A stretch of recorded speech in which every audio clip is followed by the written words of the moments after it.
Բարև ձեզ սիրելի ունկնդիրներ, եթերում անկաշկան զրույց հեղինակային հաղորդաշարի հերթական թողարկումն է։ Խնդրում ենք մեր այն հարգելի հետևորդներին, ովքեր դեռ նոր են սկսել հետևել One Talk մեր YouTube-յան ալիքի հաղորդումներին, ընդամենը սեղմել զանգակ կոճակը, բաժանորդագրվել մեր ալիքին եւ դրանով հանդերձ խրախուսել մեր աշխատանքը։ Այսօր մեր հյուրն է, մեր զրուցակիցն է հանուն Հանրապետության կուսակցության փոխնախագահ Ռուբեն Մեհրաբյանը։ Պարոն Մեհրաբյան, բարև ձեզ։ Բարև ձեզ։ Եվ շնորհակալություն, որ մեր տաղավարում եք։ Նմանապես շնորհակալ եմ հրավերի համար, ողջունում եմ ձեզ եւ ձեր հարգարժան լսարանին։ Շնորհակալություն ողջունների համար, մենք էլ ձեզ ենք ողջունում։ Պարոն Մեհրաբյան, ռուս-ամերիկյան բանակցությունները կարծես թե վերջին օրերին ճգնաժամային որոշակի միտումներ են ապրում, եթե մի քիչ այսպես զգուշավոր արտահայտվենք, համենայն դեպս ինչ որ բարձրագույն պաշտոնյաների արտահայտություններից ելնելով։ Ինչ եք կարծում, այս ամենը ինչպիսի անդրադարձեր կունենա ընդհանուր միջազգային քաղաքականության վրա եւ մասնավորապես մեր տարածաշրջանում արկա իրողությունների հետ կապված, եթե շահկապենք մեր տարածաշրջանի հետ։ Այո, ես համաձայն եմ ձեր գնահատականի հետ, որ ռուս-ամերիկյան բանակցություններում, բանակցային գործընթացում այդպես ավելի ճիշտ կլինի, որովհետև բանակցային գործընթացն ավելի լայն հասկացություն է, քան բուն բանակցությունները, եւ այդ ճգնաժամի պատճառը Ռուսաստանի ձգտումն է բանակցել հանուն գործընթացի, այլ ոչ արդյունքի։ Ընդ որում զուգորդելով բանակցային գործընթացը պատերազմական գործողությունների հետ, որովհետև տրամաբանությունն այստեղ հետևյալն է. եթե Ռուսաստանը բանակցում է Միացյալ Նահանգների հետ, նաև Միացյալ Նահանգների հորդորով Ուկրաինայի հետ, ապա դա թույլ է տալիս հաշվարկ կառուցել այն բանի վրա, որ Միացյալ Նահանգները ձեռնպահ կմնան լայնածավալ ռազմական օգնություն ցուցաբերել Ուկրաինային, իսկ դա նշանակում է, որ ուկրաինական բանակի սնուցման հիմնական աղբյուրը փակվում է, ըստ այդմ, եւ ռուսները ստանում են շահեկան դիրք պատերազմում։ Ռուսաստանն այս բանակցությունները վարում է պատերազմի տրամաբանության մեջ, այլ ոչ թե պատերազմը վերջ տալու արդյունքին միտված։ Հետևաբար մենք ունենում ենք այն արդյունքը, որը արձանագրում ենք այս պահին, այս հանգամանքների բերումով։ Մինչդեռ Միացյալ Նահանգները համարում են, որ ոնց որ թե շատ մեծ ծախս են անում այս պատերազմի վրա, որն ընթանում է արդեն 4-րդ տարին, եւ ժամանակն է ինչ որ բան փոխել, որովհետեւ 4-րդ տարին է պատերազմն ընթանում է եւ ամերիկացիներն ասում են, այդ Թրամփի մոտ շրջանակի մասին է խոսքը, ասում են, որ արդյունքներ չենք տեսնում այդքան արած ծախսից։ Մինչդեռ այդ հայտարարությունը, այդ կարգի հայտարարությունները կառուցված են ուղղակի թյուր պատկերացումների վրա, թե սա ինչ պատերազմ է։ Այդ շրջանակը չի ուզում խոստովանել ինքն իրեն կամ չի ուզում տեսնել իրողությունը, որը ձևավորվել է, որ Ռուսաստանը սանձազերծել է համաշխարհային պատերազմ ընդդեմ Արևմուտքի։ Իհարկե, հիմա 21-րդ դարն է եւ կարիքը չկա միլիոնանոց բանակներ այսպես մայրցամաքներ ընդգրկելով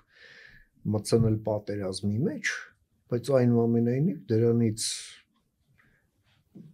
համաշխարհային պատերազմ ասվածը չի դադարում այդպիսին լինել։ Այո, դա ապակենտրոն ձևով է, պրոքսիների ձևով է, հիբրիդային ձևով է, բայց այնուամենայնիվ այն արդեն իսկ ընթանում է։ Իսկ դա նշանակում է, որ Միացյալ Նահանգները ուղղակի սխալ ելակետերի վրա են կառուցում իրենց հաշվարկը, թե ինչի հետ գործ ունեն։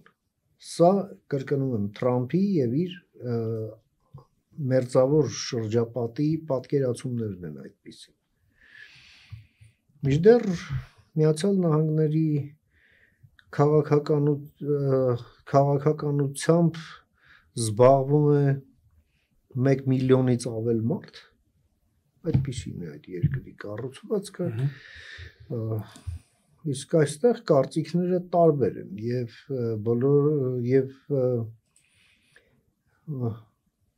բոլորին հնարավոր չէ այսպես մեկ կաղապարի մեջ տեղավորել, հա, ու ասել սա է իրանց կարծիքը, այնտեղ հոսանքներ կան։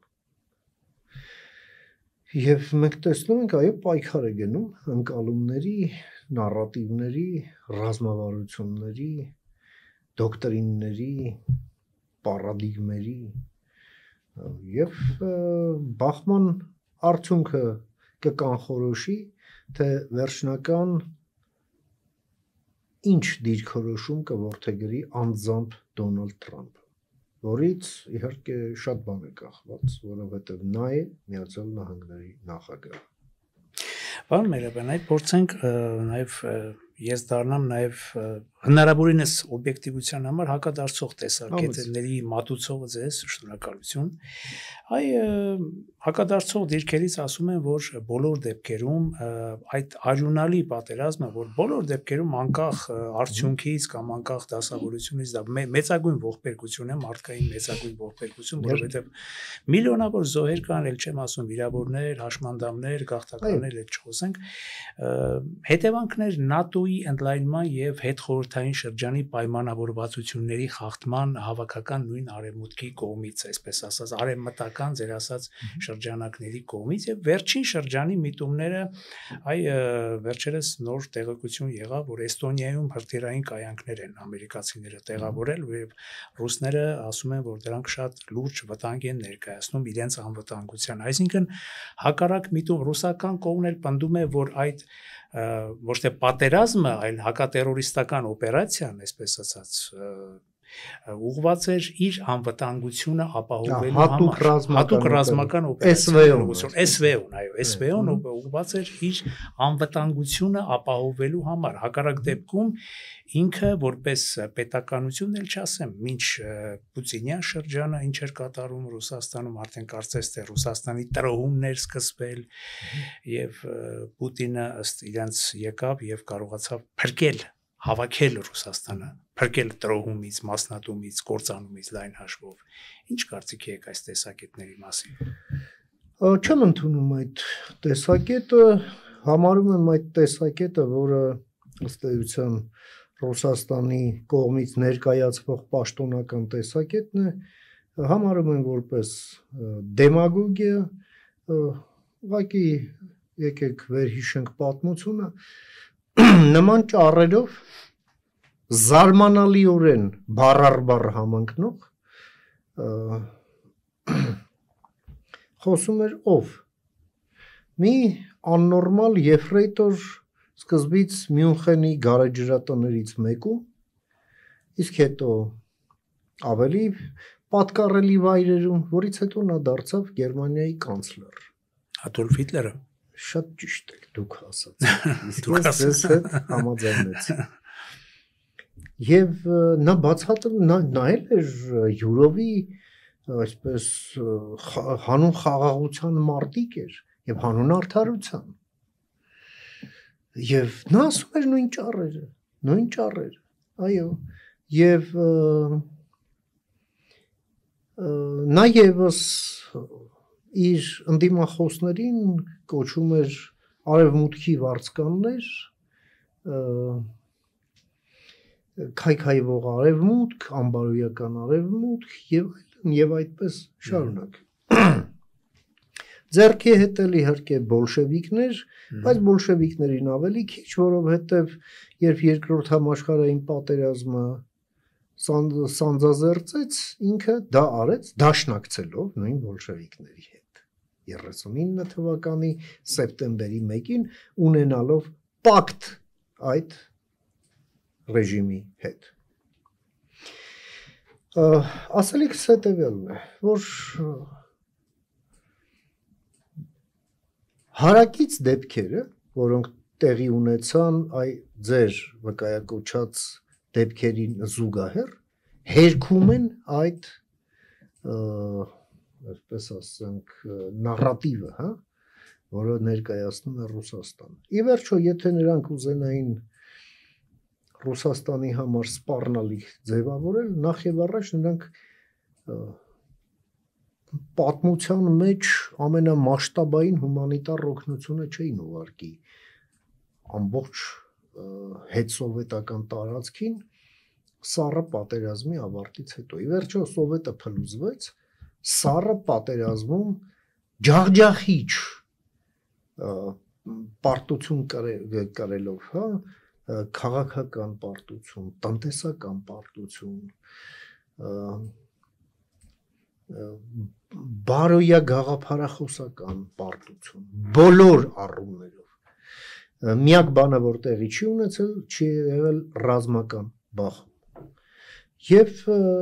այո, լայնածավալ օգնություն, լայնածավալ աջակցություն ռեֆորմներին։ Ընդ որում Արևմուտքն էլ շատ անհետևողական էր այդ դեպքում, ամեն ինչ թողնում էր իրենց հայեցողությանը, ասելով դե լավ, պետք չի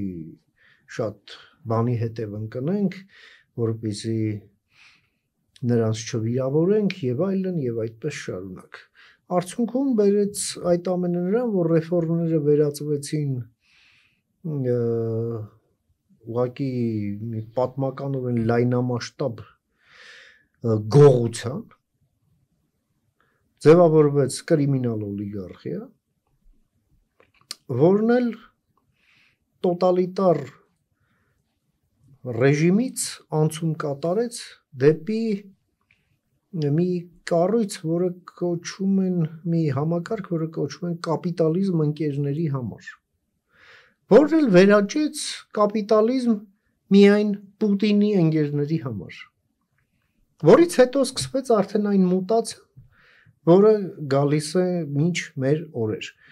Եվ այդ ընթացքում տեղի ունեցավ հետևյալը, որ 12 թվականին, երբ Պուտինը խախտելով արդեն ձևավորվող ավանդույթը հայտարարեց իր վերադառնալու մտադրության մասին, այդ ժամանակ Մոսկվայում տեղի ունեցան 91 թվականից հետո ամենաբազմամարդ ցույցերը, բողոքի ցույցերը, ընդ որում դրանք տեղի էին ունենում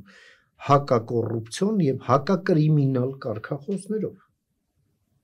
Մոսկվայում եւ այդ ցույցերին մասնակցում էր մինչև կես միլիոն մարդ։ Պուտինը նախ գնաց բռնաճնշումների եւ երկրորդը մի ստոր գործարք առաջարկեց իր հասարակությանը, որ դե լավ, ինչ եք ուզում, եկեք այդ օրակարգը դնենք մի կողմ, ես ձեզ կվերադարձնեմ կայսրություն։ Եվ ցավոք սրտի, եւ այդտեղ է ռուս հասարակության հանցակցությունը, այս ամենին ռուս հասարակությունն իր ջախջախիչ մեծամասնությամբ գնաց այդ գործարքի եւ Պուտինը սկսեց կայսրություն վերականգնելու իր ծրագրի իրականացումը, որի մասին նա առաջին հայտը ներկայացրեց Մյունխենյան իր ճառում 2007 թվականի եւ փորձարկեց Վրաստանի դեմ հարձակմամբ։ 12 թվականին Ռուսաստանի արտգործնախարարությունը մի փաստաթուղթ, դոկտրինալ փաստաթուղթ հրապարակեց հենց իր կայքում, կոչվում էր Ռուսաստանի նոր արտաքին քաղաքականության կոնցեպցիա։ Եվ այնտեղ սևով սպիտակի վրա գրված էր հետևյալը, որ Ռուսաստանի արտաքին քաղաքականության բացարձակ առաջնահերթությունն է այլևս ինտեգրացիոն պրոցեսները հետխորհրդային տարածքում։ Դե Ռուսաստանն էլ փաստորեն դրանով իսկ ազդարարեց, որ այդ կայսրության վերականգնումը լինելու է այդ այսպես կոչված ինտեգրացիոն պրոցեսներին զարգ տալով։ Արդյունքում մենք շատ բան տեսանք եւ հենց այդ մասին էր ուկրաինական Մայդանը, այդ մասին էր Հայաստանի 2013 թվականի սեպտեմբերի 3-ի այդ արտաքին քաղաքական վթարը, որը մենք ուղիղ եթերով տեսանք, շատերն ասում են մեկ գիշերվա գործարք, ես համաձայն չեմ, դա մեկ ժամվա գործարք էր։ Երբ Սերժ Սարգսյանին արեցին առաջարկություն, որից հնարավոր չէր հրաժարվել, հա, ինչպես հայտնի մաֆիայի մասին ֆիլմի հակահերոսի մոտ, հա, որից հետո մենք տեսանք Եվրոպայում Հիտլերից հետո առաջին աննեքսիայի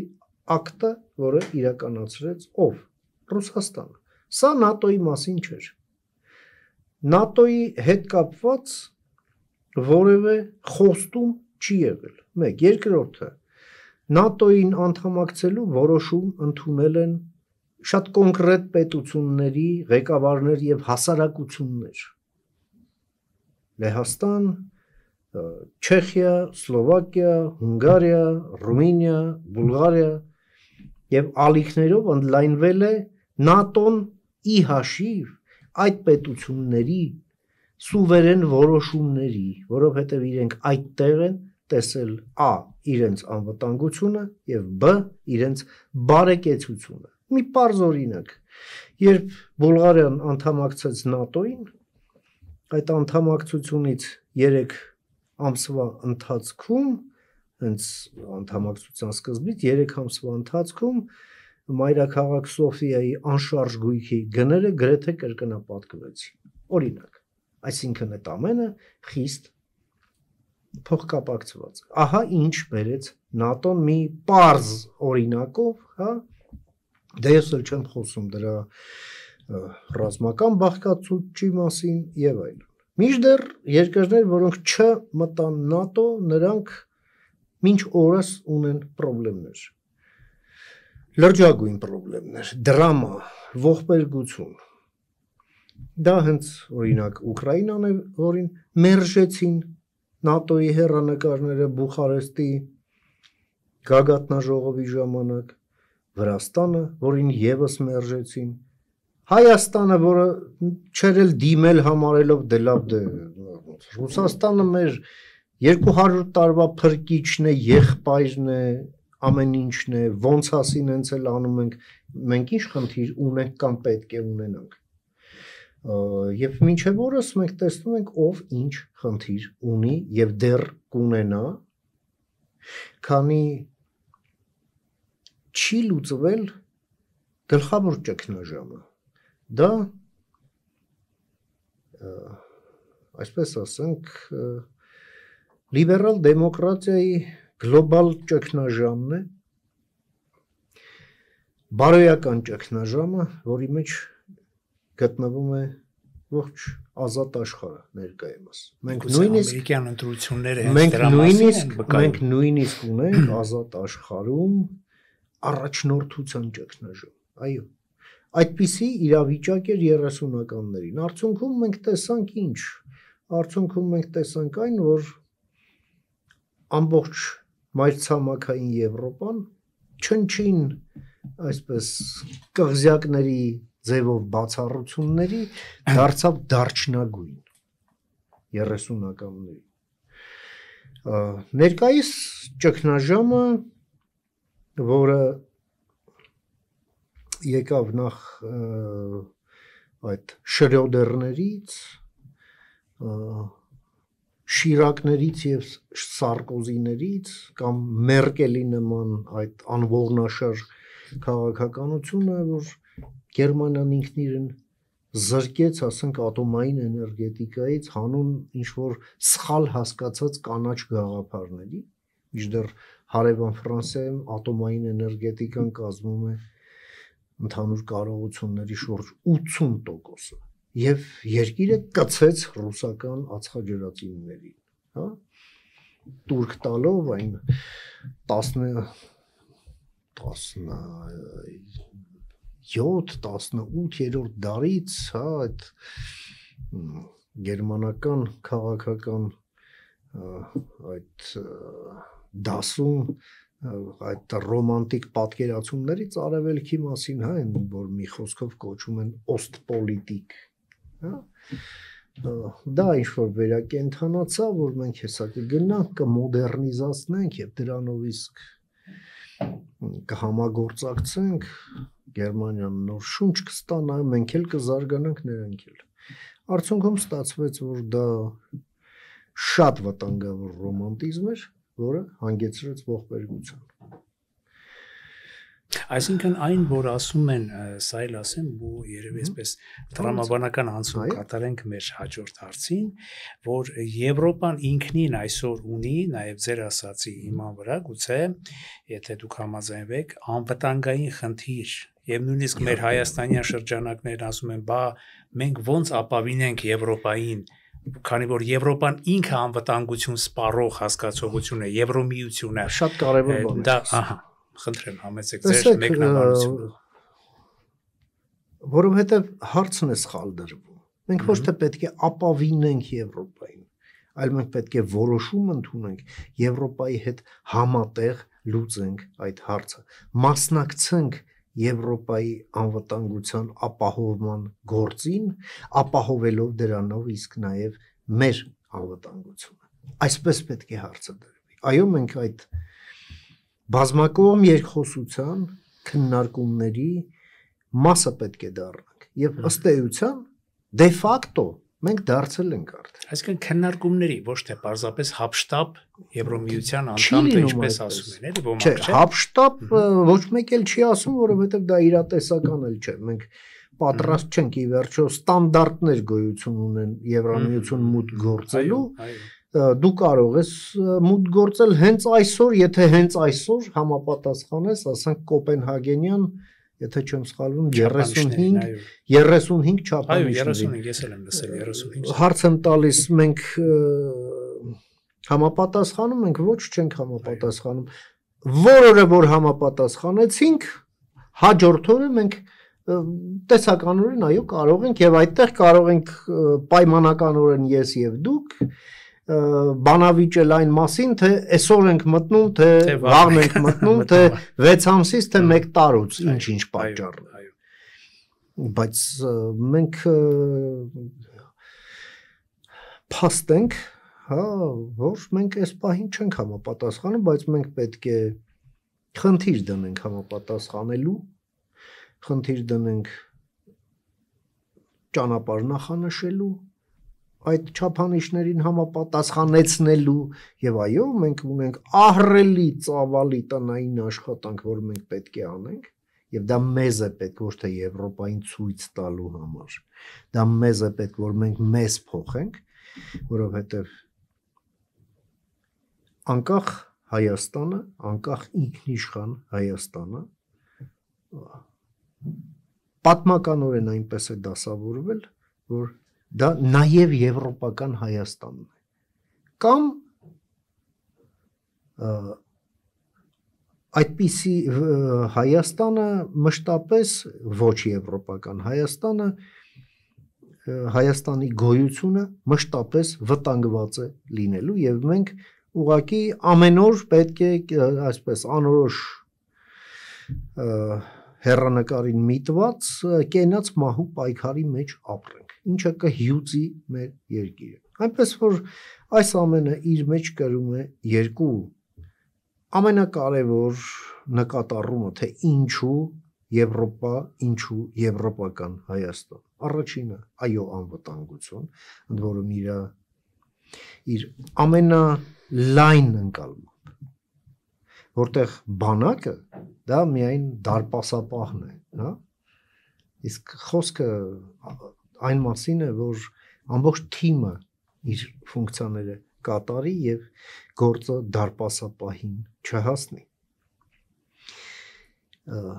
Առաջինը ուրեմն անվտանգություն, բառիս ամենալայն իմաստով, եւ երկրորդը զարգացում։ Եվ իհարկե ժողովրդավարության անշրջելիության երաշխիք է այդ ամենը,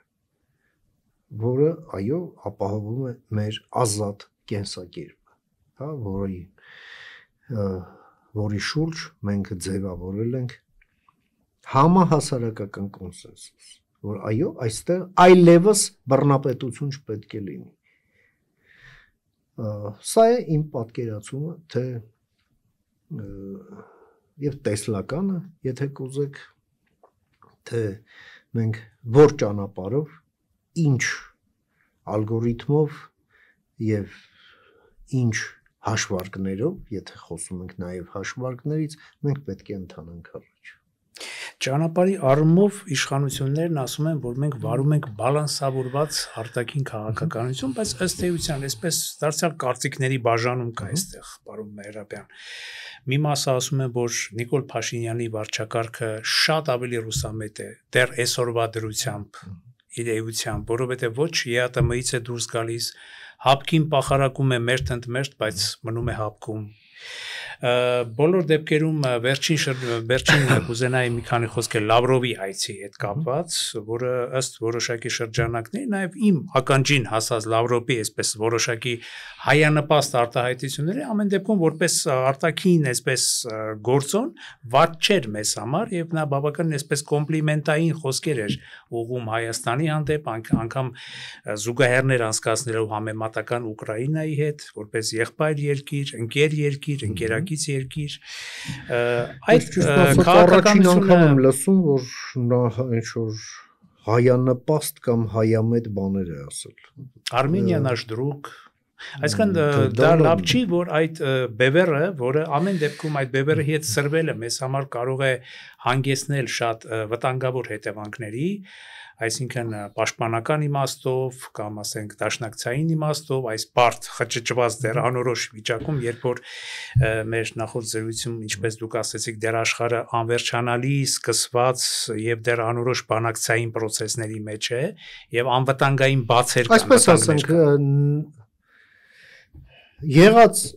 աշխարհակարգը այլևս չկա, նորը դեռ չկա։ Չի ձևավորվում, այո, ճիշտ է։ Չի ձևավորվում։ Եվ այստեղ պիտի զգուշավորություն պահենք նաև Ռուսաստանի հետ ճիշտ քաղաքականություն վարելու։ Այո, ճիշտ քաղաքականություն։ Որն է ճիշտ քաղաքականությունը Ռուսաստանի հետ։ Նախ եւ առաջ մենք չպետք է մոռանանք մի քանի բան։ Առաջինը, այո, շատ վտանգավոր է լինել Ռուսաստանի թշնամին։ Բայց ավելի վտանգավոր է լինել Ռուսաստանի բարեկամ։ Որովհետեւ Ռուսաստանը բարեկամ չունի։ Մանավանդ երբ դու հարևան ես ըստ էության Ռուսաստանին, ավելի ճիշտ հարևանի հարևան, դա Ռուսաստանի մասշտաբների առումով դա նույն հարևանն է։ Ռուսաստանի հարևանները Ռուսաստանի համար լինում են կամ վասսալ, կամ թշնամի։ Երրորդը տրված չի։ Դա երկու։ Երրորդը Ռուսաստանը չունի դաշնակից։ Ռուսաստանն ունի երկու դաշնակից, մեկը իր բանակն է, մյուսը իր նավատորմը, դա ես չեմ ասել, դա էլ ասել է Ալեքսանդր III ցարը եւ դրանից հետո ոչինչ չի փոխվել։ Այդ մնացածը դրանք դիվանագիտական ճարտասանություն է, որը ոչ թե իրականությունն հաղորդելու, այլ իրականությունը քողարկելուն է միտված։ Իսկ Ռուսաստանն ունի բավականին փորձված դիվանագիտություն, դա դարերի պետական փորձը կրող ինստիտուտ է եւ մենք շատ զգուշ պետք է լինենք, որպեսզի մենք ռետորաբանությունն իրականության հետ չխառնենք։ Հաջորդը հիմա Ռուսաստանում տեղի ունեցել տոտալ ֆաշիզացիա, որը ըստ էության Ռուսաստանում երբեք չի եղել։ Ուղղակի երբեք։ Խնդիրն այն է, որ ֆաշիզացիան տեղի ունեցել ոչ միայն պետական ինստիտուտներում, այլև հասարակության մեջ։ Այո, նման երևույթ եղել է, ասենք, Իտալիայում 20-ականներից սկսած 30-ականների ընթացքում եւ ավարտվեց նրանով, որ իրենք իրենց ձեռքով իրենց առաջնորդին ոտքերից կախեցին Միլանի այդ հենց փողոցին այդ սյունից իր սիրեկանի հետ միասին, ծիրու հետ միասին։ Մուսոլինին իհարկե նկատի ունեք դարձյալ։ Այո։ Իտալիան նացիստական ռեժիմ չէր, բայց նա դասական, ֆաշիստական ռեժիմ էր։ Ռուսաստանում ըստ էության տեղի ունենում նույն բանը, նույն առաջնորդապաշտություն, ֆասցիո նշանակում է փունջ, ինչի փունջ, բյուրոկրատիայի, ուժայինների, խոշոր կապիտալի, որը սերտաճում է պետության հետ եւ կրիմինալի։ Այդ ամենն իրար հետ, այո, կազմեց այդ փունջը, ֆասցիո, եւ կոչվեց ֆաշիզմ կամ կորպորատիվ պետություն։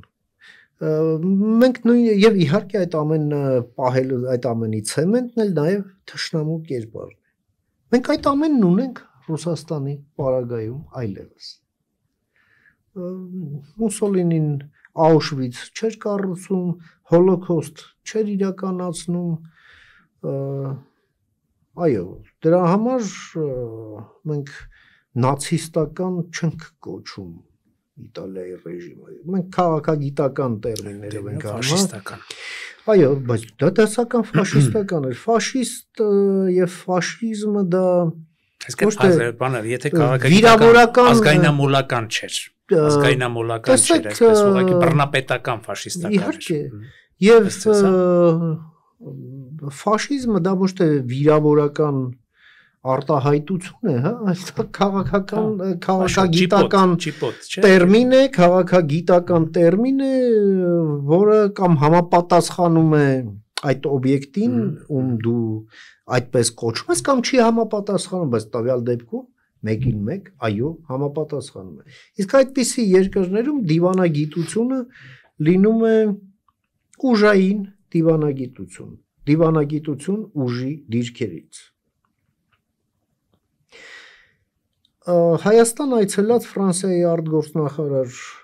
Ժան-Նոել Բարոն շատ լավ բնորոշում տվեց դրան իդեպ, երբ ի պատասխան Լավրովի մեղադրանքի չէ, որ նոտացիա էր կարդում Հայաստանին, թե ում հետ ինչ հարաբերություններ Հայաստանին պետք է ունենա եւ հաշվի առնի Ռուսաստանի կարծիքը, նա ասաց, որ դե քանի որ մենք հիմա կռվում ենք ամբողջ Եվրոպայի դեմ, կարծեք թե դուք նենց խելոք նստած եք, Եվրոպան էլ բանուգործ չուներ, գար ու կռվեր ձեր դեմ, մենք չենք կարող ձեզ զենք տալ եւ դուք իհարկե ձեր իրավունքն է ումից ցանկանում եք զենքը գնեք, բայց պետք է հաշվի առնեք Ֆրանսիայի պարագայում, որ նրանք մեզ վերաբերվում են թշնամաբար, Լավրովն է ասում։ Ինչի Բարոն պատասխանեց, որ մենք չենք կռվում Ռուսաստանի դեմ, ռուս ժողովրդի դեմ, բայց մենք դիմադրում ենք եւ դիմադրելու ենք պուտինիզացիային։ Այն է սահմանները ուժով փոխելու պրակտիկային։ Եւ այո, իշարս այդ մեր արածի մենք նաև այո օգնում ենք եւ օգնելու ենք Ուկրաինային։ Հա, վերջի զարգացումները ցույց են տալիս, հենց այդ զենքի զինամատակարարման, ես այսօր հետևում էի լրահոսին, նորից այդ զինամատակարարման սահմանափակումները, չէ, այլևս չեղարկվել են, Թրամփի հայտարարությունը, որ թող Պուտինը հաշվի առնի, մոտավորապես եմ այսպես ներկայացնում, թե եթե նախորդ վարչակարգը լիներ, եթե ես չգայի իշխանության գլուխ, ինչ վատ է լինելու Ռուսաստանի համար։ Այո։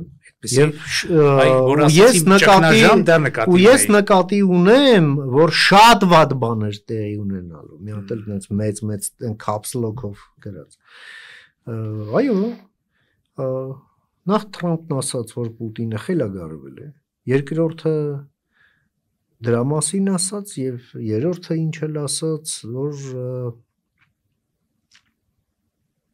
Պուտինը կրակի հետ է խաղում եւ եթե նա ուզենա գրավել Ուկրաինան ամբողջությամբ, ապա դրանից Ռուսաստանը կկործանվի։ Թրամփն է զգուշացնում։ Այո, մենք տեսնում ենք, որ հիմա այսպես մի յուրովի պայքար է գնում նաև Թրամփի համար, թե ամերիկյան իստեբլիշմենտում, թե Ուկրաինայի եւ Եվրոպայի մի կողմից, Ռուսաստանի մյուս կողմից։ Նրանք այո պայքարում են Թրամփի ձեռք են խլում, ձեռքի ձեռք են խլում։ Այո, որովհետեւ մեկն ուզում է, որ Թրամփը վերադառնա ավանդական ամերիկյան քաղաքականության հարթություն, իսկ Պուտինն ուզում է այո Ամերիկային հանել խաղից եւ գնալ, այսպես ասենք, սեպարատ գործարքի։ Ստեղել Թրամփի լեզվով ասած Պուտինը խաղաքարտեր չունի։ Եվ ուղղակի այս ամենից մենք այսպես абստրակտ խոսում ենք, բայց այս ամենի տակ տասնյակ հազարավոր, 100 հազարավոր զոհեր, փախստականներ, վիրավորներ, հաշմանդամներ, ողբերգություններ ընտանեկան, այս ամենի գինը սա է։ Իսկ դա նշանակում է մի բան։ Ժողովրդավարությունը մի բան է եւ ազատությունը մի բան է, որի համար այո պետք է ամեն օր եւ ամեն սերունդ իր պայքարը տանի այնուամենայնիվ։ Ցավոք սրտի Եվրամիության առաջին սերունդը, որը հենց ճարտարապետներ Եվրամիության տեսել էր քանդված մայրցամաք, ինչպիսին պատմության մեջ չէր եղել։ Եվ դա թույլ չտալու համար նրանք ստեղծեցին Եվրամիություն։ Հաջորդ սերունդները միայն այդ ամենն ընդունեցին որպես ժառանգություն արդեն այդ ամենի գինը մինչև վերջ չհասկանալով։ Իսկ ոմանք էլ ուղղակի պատմության դպրոցական կուրսը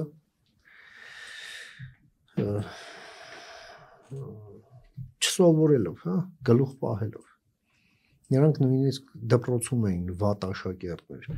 Արդյունքում մենք ունեցանք այսպես պրոբլեմային ընտրող, որ ասենք կարող է Մարին Լեպենին ձայն տա, կարող է ձայն տալ Կելին Ջորջեսկուին, կարող է ձայն տալ գերմանական AfD-ին եւ այլն։ Եվ այո, ժողովրդավարությունները պետք է լինեն բռունցքներով եւ ատամներով իրենց պոտենցիալ գերեզմանափորներին process-ից դուրս դնելու համար, որովհետեւ հակառակ դեպքում քաղաքական process-ը մտնում է քաղաքական գործարքի դաշտ եւ արդյունքում առանց ատամների, առանց բռունցքների ժողովրդավարությունը վերածվում է պարարտանյութի նոր բռնապետության համար։ Կարևորագույն դաս է Հայաստանի քաղաքական դասի համար, որ այո մեր ժողովրդավարությունը, այո նորածին է, մենք հին երկիր ենք, երիտասարդ պետություն եւ նորածին ժողովրդավարություն եւ այսպես ամբռնազբոս ձևով մենք չենք կարող ժողովրդավարությունը զիջել ժողովրդավարության գերեզմանափորներին կամ ինչ-որ աչքածակ երկիրը չսիրող ժողովրդին արհամարող մանր մունր ստահակներին։ Պարզ են այս առումով ձեր տեսակետները, պարոն Մերաբյան, եւ եթե կարելի է ավարտենք այսօրվա մեր զրույցը մեր տարածաշրջանի, մեր երկրին վերաբերող մեկնաբանությունով ձեր տեսակետները, ամենը իհարկե ձեր տեսակետները անշուշտ վերաբերում էին մեր երկրին, ուղղակի ավելի շատ թող վերաբերեն այս հարցում կախված նրանից ավելի կոնկրետ, այո, ավելի մասնակի, մասնավորապես խաղաղության պայմանագրի հետ կապված, այ վերջերս Ղրղստանը առաջարկեց, որ պատրաստ են դառնալ հարթակ խաղաղության վերջնական պայմանագրի ստորագրման համար եւ կարծես թե երկուստեք հնչում են, որ արդեն մենք խնդիր չունենք, արդեն համաձայնեցնելու կետեր չունենք։ Ինչ եք կարծում, մոտակա ժամանակներում կստորագրվի այդ պայմանագիրը թե ոչ, կախված նաեւ արտաքին գործոններից։ Այստեղ շատ կարևոր է ռուսական գործոնը մեջտեղից անել։ որովհետև Ռուսաստանի համար, Ռուսաստանի մեր տարածաշրջանում ներկայության համար խաղաղության պայմանագիրը հավասարազոր է մահվան։ Հետևաբար ռուսները կարող են ազդել այս գործընթացի վրա Ադրբեջանի միջոցով, որովհետև Ադրբեջանի ղեկավարությունն էլ, այսպես ասենք, առաջնորդվում է ոչ միայն երկրի շահերով, այլև ռեժիմի շահերով, որոնք հաճախ նույն բանը չեն, եւ նաև որոշ դեպքերում հակոտնյա են մեկը մյուսին։ Եվ ռուսները խաղում են եւ խաղալու են դրա վրա։ Ի վերջո ռուսները ուզում են, որպեսզի տարածաշրջանը մնա ֆրագմենտացված, մասնատված, մնա թույլ, մնա անկարող հենց տարածաշրջանի ներսում հարցերը լուծելու կոոպերացիայի, եւ միշտ նայի իր ձեռքին եւ իր ցուցամատին։ Եվ այո, այդ շահը տակտիկապես Ռուսաստանի մոտ համընկնում է Ալիևի շահերի հետ։ Եվ Ռուսաստանը մինչև վերջ խաղալու է դրա վրա։ Երբ այդ խաղը կստացվի վերջ տալ, կամ ինչ-ինչ մեզանից չկախված հանգամանքների բերումով այդ խաղը վերջանա, Ադրբեջանը կգնա խաղաղության պայմանագրի ստորագրման։ Ես կասկած չունեմ, որովհետև Ադրբեջանն այլ տարբերակ չունի։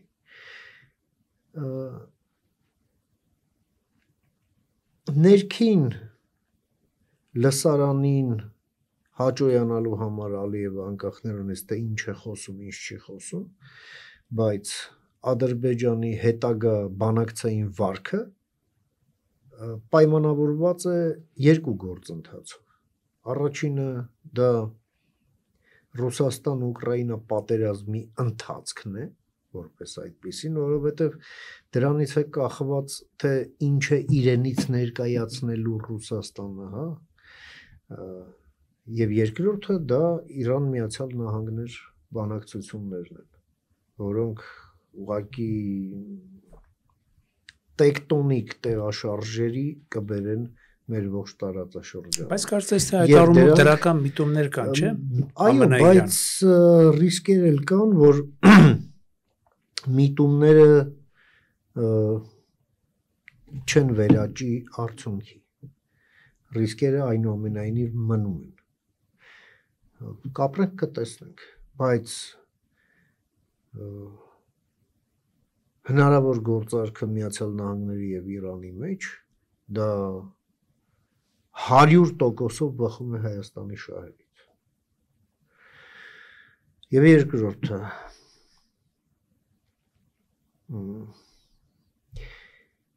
Հայաստանի շահերից է բխում նաև, որ Ռուսաստանը Ուկրաինայի պատերազմից դուրս գա ջախջախված բանակով եւ ջարդված ողնաշարով, որովհետեւ եթե դուրս եկավ պատերազմից որոշակի ներուժով, պահպանելով իր կայսերական մտածողությունը, ապա մեր տարածաշրջանը շատ հավանական է, որ հենց դառնա առաջին թիրախը, որտեղ այդ ազատված մեքենան կշրջվի։ Այնպես որ իսկ առանց այդ ազատված մեքենայի էլ երկու թուրանական պետությունների կողմից մենք չենք ենթարկվելու ագրեսիվ վտանգը չեք տեսնում։ Տեսեք, ոչ, վտանգը չեմ տեսնում, պատկերացրեք։ Վտանգ չեմ տեսնում, որովհետև դա հավասարակշռվում է, այո, որովհետև դա հավասարակշռվում է Հայաստանի արտաքին քաղաքականությամբ արդեն իսկ մենք ամենայն դեպս Եվրամիության հետ, Եվրամիության առանձին երկրների հետ համագործակցելով որոշակի ներուժ ենք կուտակել ռազմական, որ Ադրբեջանը հաստատ գիտի, որ այսպես զբոսանք չի լինելու, եթե փորձի հատի մեր սահմանը մեկ եւ երկրորդն էլ այնտեղ եվրոպացի դիտորդներն են կանգնած քաղաքական գինն էլ, որ Ադրբեջանը կվճարի իր գրպանով, չէ։ Բայց սպառնալիքը պահելը Ադրբեջանը համարում է իր շահերից բխող, որովհետեւ դա կաշկանդում է մեր հնարավորությունները արտաքին աշխարհի հետ մեր շփումներում մեր զարգացումն է լրջագույն ձևով խոչընդոտվում հետևաբար այո Ադրբեջանը առայժմ այսպես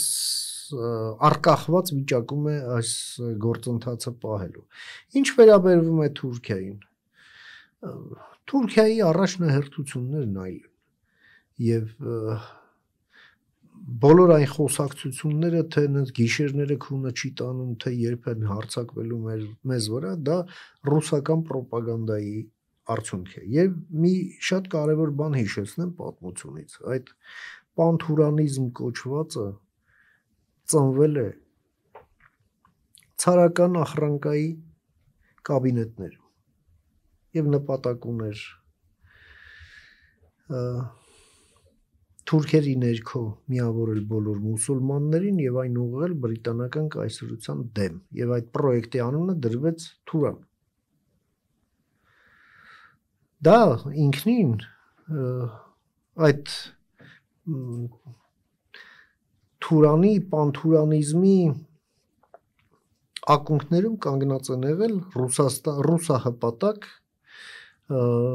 մտավորականները թաթարներ Կազանի թաթարներ, Ղրիմի թաթարներ, որոնք բանասերներ էին, բանաստեղծներ էին եւ այո Ռուսաստանը նրանց աճեցնում եւ ուղղորդում էր Օսմանյան կայսրությունը, որը Եվրոպայի հիվանդ մարդն էր այն ժամանակ,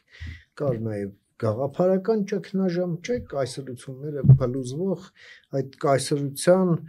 իմաստի ճգնաժամի մեջ են նաեւ Եվ որոշ ժամանակաշրջան Թուրքիայում տարվեցին դրանով հիմա էլ այսպես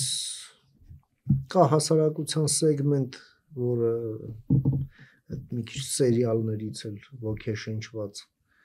երկրպագում է դրան բայց մի խնդիր կա Թուրքիան Ռուսաստան չի Թուրքիան Սիբիր չունի Թուրքիան մի թերակղզի առանց ռազմավարական խորության եւ ունի բազմաթիվ ներքին խնդիրներ եւ Թուրան հաստատ չի ձգի մանավանդ երբ մեր տարածաշրջանում է որոշվում մի շատ կարեւոր պատմական հարց դա այն է ռուս-չինական այդ բուտերբրոդի մեջից կենտրոնական Ասիային դուրս բերելը եւ ավտոնոմ ելք ապահովելը դեպի համաշխարհային տնտեսություն եւ մենք այդ պատմական պրոյեկտի շատ կարևոր մասն ենք եւ հենց Եվրամիությունը դրա թիվ 1 շահառուն է եւ ոչ թե Թուրքիան սա է ամենակարևորը